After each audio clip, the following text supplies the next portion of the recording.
Meron ka ba ng impact wrench? Pero yung impact wrench mo, gusto mo siyang gawing pang drill.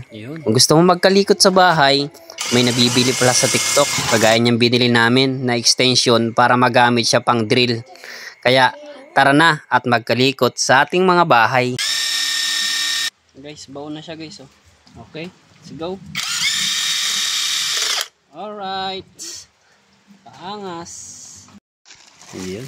Extension para sa mga gustong magkaroon ng drill. Kung kayo po ay may impact wrench at gusto nyo pong magkaroon ng drill, pan drilling, ayan, meron tayo dito ng extension na pwede nyong i-connect para makapag drill kayo. So yan,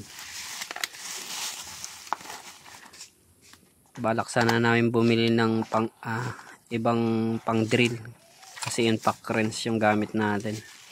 Meron pala, buti nakakita tayo sa TikTok ng extension na pwede ikabit. Ito siya. Ito, ganda oh. May thread siya para ito yung ipapasok ngayon sa impact wrench. Ayan oh, ganda.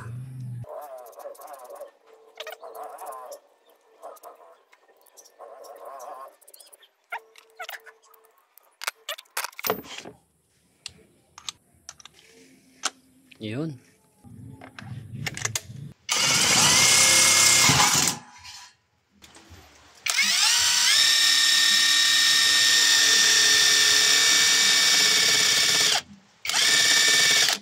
Guys, baon na siya guys oh.